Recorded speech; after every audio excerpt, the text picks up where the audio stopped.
When a new file opens, it's always going to open onto this borrower information screen.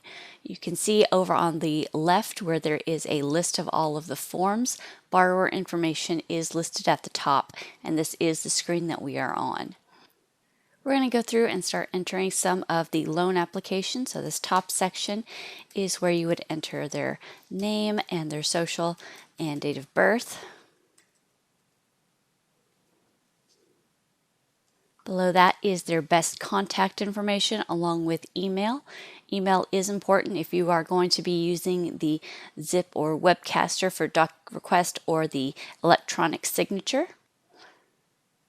Below that you have your present address. So you can put in their current address here, and a nice feature inside of Point is if you go down to the zip code, type a zip code in and push tab, it's going to bring up the selected city. If there are multiple, it'll bring it up and put it into a drop down for you to pick.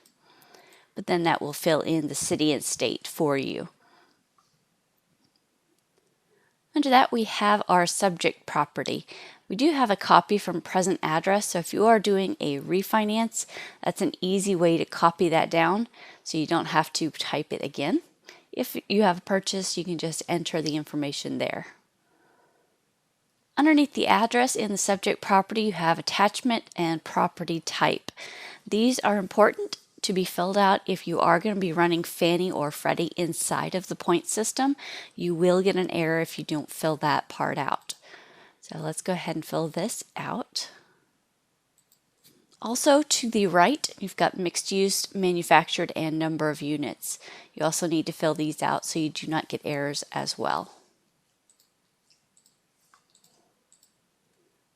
Over to the right of that section, you have a credit score area. See, there is a borrower and co-borrower section. Once you run credit inside of Point, this will automatically bring back the credit scores. Let me scroll down a little bit for us. We then have our loan summary section. So on the left, you see we've got two gray buttons. We have a loan program and a CC scenario. Both of these are templates that you can build out inside the system. They are just built out in the templates section of the navigation panel. That's in the bottom left. Once you've built those out, you can then use them inside of files. So you would click on that gray button, and then you can pull in a program that you choose, and also that closing cost scenario. Below that you have an originator dropdown and processor dropdown. This is where you can select your name from a dropdown. The admin can enter your name into the dropdown list. You select this, and this will then populate your NMLS ID and email address for the application. Underneath that, you have some check boxes. This is where you can select the type of loan that the file is. You've got your conventional FHA, VA, USDA, and other. Over to the right, you can select if it's going to be a primary, secondary investment, and to the right of that, the lien position. Right above that, out to the right of the loan summary, you also have more checkboxes here. This is where you can say if it's going to be a purchase or a refinance. If it is a refinance, you will need to pick the subcategory of refinance inside of that. Over to the right of that is going to be our note rate and loan information.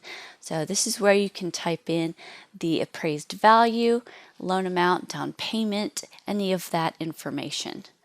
With us doing a refinance, I'm going to enter a $200,000 and then a loan amount of $150,000.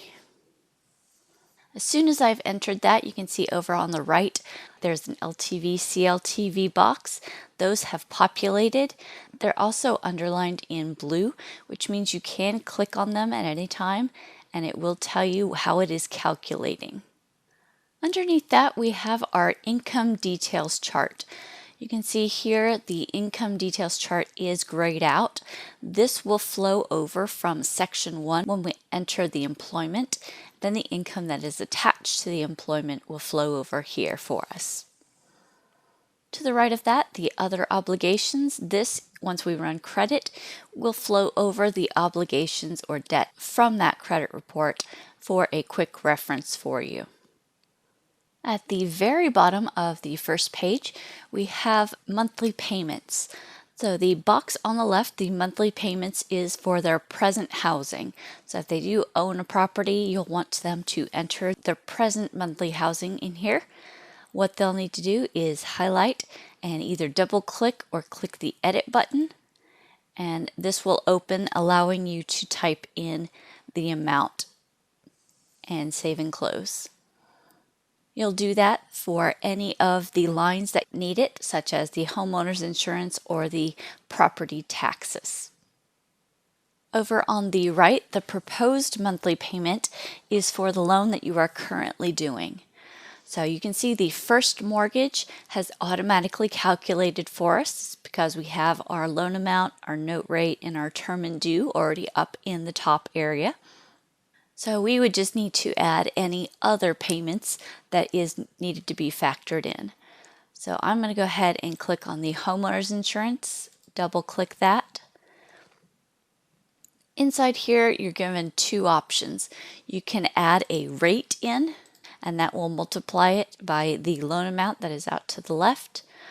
Or you can override the monthly payment lockbox and just type in the amount. I'm also going to do the property tax for us. Click the lockbox here and type in an amount.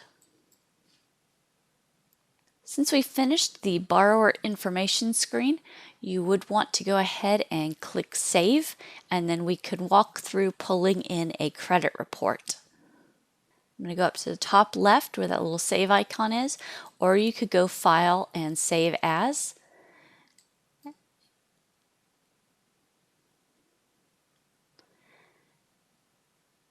Once your file is saved, you can see in the top left it has point dash.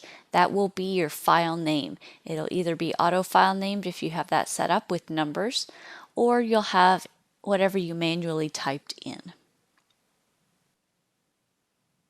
If you have any questions, please reach out to our dedicated customer service at 1-800-342-2599.